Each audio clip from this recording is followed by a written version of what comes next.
क्या दोस्तों आपके भी कभी नी पेन या जॉइंट पेन होता है? कट कट की आवाज आती है, बता कैसे? एक cut cut cut cut cut, एक घुटने में जैसे आवाज आती है या किसी जॉइंट में आवाज आती है, तो ये आवाज आती क्यों है, किस कारण से आती है? जैसे कि हड्डी चटक सी रही है, तो इसका कारण बताऊंगा मैं। इसके बारे में आपको सिंपल सी जानकारी दूंगा, जिससे कि आप इससे जो जानकारी होगी आपके पास, तो आप समझ सकेंगे कि एक मतलब जॉइंट के बीच में आवाज आती क्यों है, हड्डियां कट कट क्यों बोलती हैं, किस कारण से बोलती है। तो आज के टॉपिक में यही सब बात करेंगे दोस्तों। वीडियो अच्छा लगे तो वीडियो को लाइक करना, चैनल पे पहली बार आए तो सब्सक्राइब करना, लेकिन वीडियो को एंड तक देखना, तभी आपका ये डाउट सभी क्लियर हो पाएगा दोस्तों। तो ऐसा कि दोस्तों वीडियो को स्टार्ट करते हैं। दोस्तों मैं आपको बता दूं, जो पैरों में या किसी जॉइंट में जब आवाज आती है तो उसका कारण क्या क्या होता है। जब हमारे पैरों में कोई भी आवाज आती है या किसी भी प्रकार के जॉइंट में कोई भी आवाज आती है, किट किट या कट कट, या मतलब कि हड्डी चटक सी रही है, ये आती क्यों मैं आपको बताता हूं।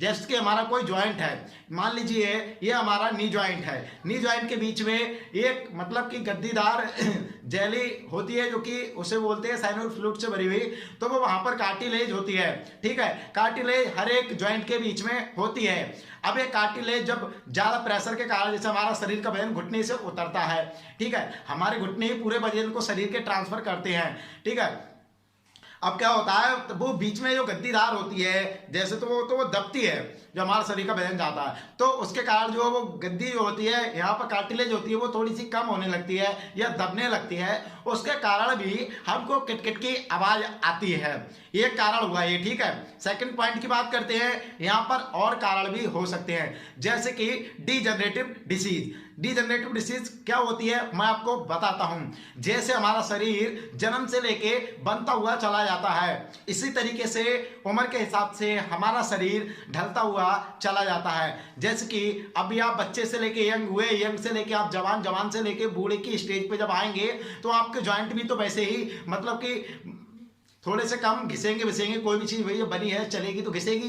तो यहाँ पर डीजनरेटिव डिसीज वो होती है, जैसे कि ऑस्टियोआर्थराइटिस वगैरह हो जाती है, जो एक उम्र के हिसाब से भी हो सकती हैं। अब इसमें होता क्या है ऑस्टियोआर्थराइटिस में, कि नी जॉइंट में पेन होने लगता है। यहाँ मैं मेन बातें करूंगा सारे जॉइंट को लेके, कि जो भी जॉइंट मेन है उनकी बात करूंगा कि हड्डियों में आवाज आने के कारण क्या क्या होते हैं। तो जो ऑस्टियोआर्थराइटिस होती है वो तो इसमें होता क्या है, हमारे जो होते हैं नी जॉइंट, इसमें जो है थोड़ा सा गैप कम हो जाता है। जैसे इतना गैप है तो इतने की जगह इतना हो जाएगा। ये थोड़ा सा भी गैप कम होने पे हमारे शरीर में जो है ये जॉइंट को लेके ये आवाज भी आने लगती है, और घुटने में जो है ऑस्टियोआर्थराइटिस हो जाती है, हो जाने की संभावना भी होती है। अब इसमें हम पहचानते कैसे हैं कि ऑस्टियोआर्थराइटिस ही है और कुछ भी है। तो घुटने की गठिया जिसे बोलते हैं, एक हिसाब से गठिया भी बोलते हैं ऐसे कुछ लोग। ठीक है, तो एक ग्वाइट, तो इसको मैं बता दूं आपको, ये एक हिसाब से मतलब कि आपके जो है अनुवांशिकी भी हो सकती है, पीढ़ी दर पीढ़ी होने वाली जेनेटिक बीमारी भी हो सकती है,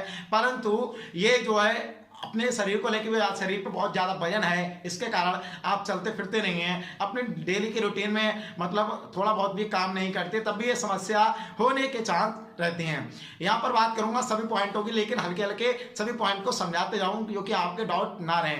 अगर डाउट रहता तो आप कमेंट में बताते रहेंगे, लेकिन पूरी वीडियो देखो उसके बाद डाउट को बताना। होता क्या है, नी जॉइंट में जब ऑस्टियोआर्थराइटिस हो जाती है, उसको पहचानने के लिए आप डॉक्टर के पास जाते हैं, ऑर्थोपेडिक सर्जन के पास या किसी फिजियोथेरेपिस्ट के पास, तो आपके एक्सरे में वो गैप देखते हैं कितना गैप है। अगर वो गैप कम होता है नॉर्मल स्टेज से, तो आपको ऑस्टियोआर्थराइटिस हो सकती है। यहाँ बात करते हैं और जॉइंटों में आवाज क्यों आती है। नंबर पॉइंट 3 की है ये। ठीक है, तो यहाँ पर कैल्शियम की भी हो सकती है। अगर शरीर में कैल्शियम की कमी होती है तो भी हमारे शरीर में कट कट की आवाज जॉइंटों से आती है, हमको ऐसा लगता है हमारी हड्डी चटक सी रही है। अब यह बात करते हैं कैल्शियम की पूर्ति कैसे की जा सकती है। आप यहाँ पर दूध पी सकते हैं, अंडे खा सकते हैं, यहाँ कुछ मेडिकेशंस भी ले सकते हैं। चूना होता वो कैल्शियम होता क्या, मैं आपको एक प्रकार से बता दूं, ये चूना होता है। चूने का सूत्र होता है कैल्शियम ऑक्साइड, ठीक है, CaO। ठीक है, जब ये मतलब पानी से विक्रिया करता है तो CaO2 बन जाता है, कैल्शियम ऑक्साइड। ठीक, वो कैल्शियम ऑक्साइड। ठीक है, तो ये कैल्शियम ऑक्सीजन जो इसमें मिल जाती है, तो हमारे कैल्शियम में की पूर्ति हमारे शरीर में जाती है, तो हमारे जॉइंट भी, हड्डियां भी जो है कैल्शियम से बनी होती हैं, इसलिए हमको आवाज आती है इसकी कमी होने पे। यहाँ बात करते हैं कुछ और पॉइंट की। हमारी उंगलियां चटकना, ऐसे आ रही है ना, मेरी ज्वाइंट आपको दिखाए, तो इस ज्वाइंटों से आवाज किस कारण से आती है मैं ये भी बताता हूँ। कुछ लोग आमतौर पे मानते हैं कि ये ज़्यादा चटकाने से प्रॉब्लम हो सकती है, समस्या हो सकती है, बहुत बड़ी समस्या है। ये कोई ज़्यादा बड़ी समस्या नहीं है, ये नॉर्मल स्टेज है। हमारे शरीर में जब ये हड्डियाँ जब बोलती हैं तो हमारे शरीर में, जो मैंने अभी कार्टिलेज समझाया था ना, बीच में ज्वाइंट की कार्टिलेज होती है, एक फ्लूइड होता है एक तरीके का, तो उसमें जो है कार्बन डाइऑक्साइड हमारे शरीर में वो एकत्रित हो जाती है ज्वाइंट के बीच में। अब तुरंत देखो बुला के देखोगे तो नहीं बोलेंगे, ये थोड़ी देर बाद फिर से बोलने लगेंगे। तो क्या कारण होता है? इसके मेन कारण यही होते हैं कि कार्बन डाइऑक्साइड हमारे ज्वाइंट में भर जाती है, हम ऐसे करते हैं तो वो फूट के निकल जाती है, यही कारण होता है। कार्बन डाइऑक्साइड के कारण भी हमारे ज्वाइंट से किट किट की आवाज आती है, ठीक है।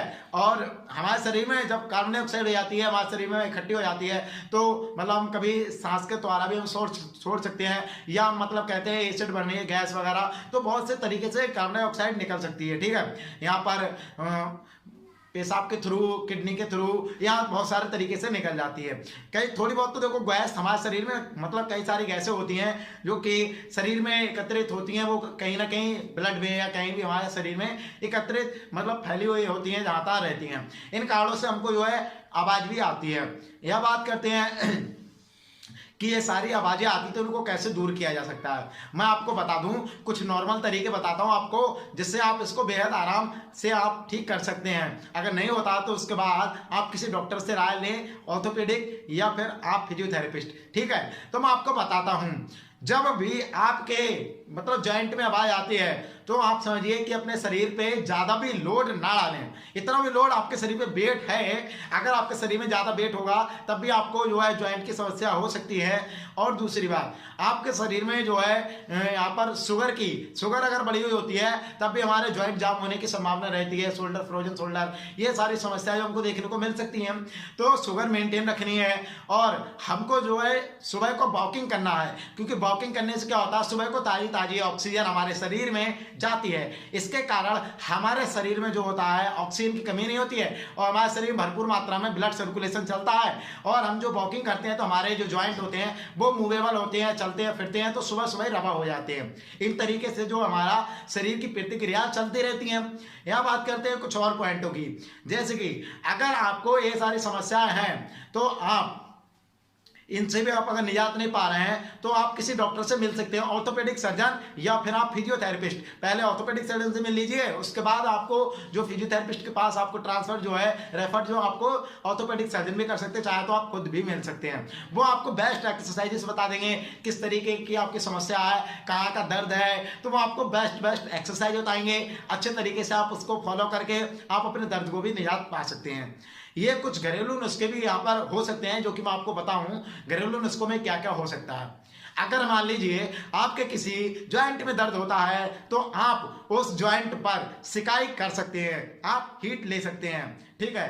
तो आप हीट मतलब किस तरीके की ले सकते हैं मैं आपको बता रहा हूं। अगर मान लीजिए आपको कोई घुटने के दर्द होता है या कोई ज्वाइंट का दर्द होता है तो आप वहां पर थोड़ी सिकाई ले सकते हैं, ठीक है।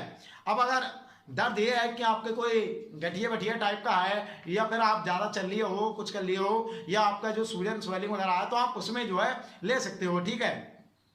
हीट को भी आप ले सकते हो। दूसरी बात करें, अगर आपका कोई मतलब कि भागते दौड़ते स्पोर्ट्स इंजरी में मतलब आपके पैर में कोई मोच आ गई है तो आप वहां पर गर्म सिकाई बिल्कुल भी ना लें, यहाँ पर आप ठंडी सिकाई ले सकते हो। क्या कारण होता है मैं आपको बताता हूं। उसमें ऐसा होता है कि जब हम भी कोई भी अगर वहां पर जानकारी ले रहे होते हैं कि मतलब कि वहां पर सिकाई ले लें गर्म, तो नुकसान ये दे सकती है कि हमारा ब्लड सर्कुलेशन तेज हो जाता है, उस एरिया का तेज हो जाता है, जिसके कारण वहां स्वेलिंग भी आ जाती है और दर्द भी होता है। अब यहाँ पर ठंडी सिकाई क्यों जरूरी रहती है मैं आपको बताता हूँ। ठंडी सिकाई 2-4 दिन तक मायने रहती है उसमें, इसलिए अगर मान लीजिए पैर की मोच आ गई भागते दौड़ते रनिंग करते हुए, तो आप उसमें क्या कर सकते हो कि आप ठंडी सिकाई आइस थेरेपी ले सकते हो। उसमें क्या होता है कि आपका जो ब्लड सर्कुलेशन बहुत तेज हो गया है उसको नॉर्मल की स्टेज में लाके आपकी वहां की स्वेलिंग को रिड्यूस कर सकती है।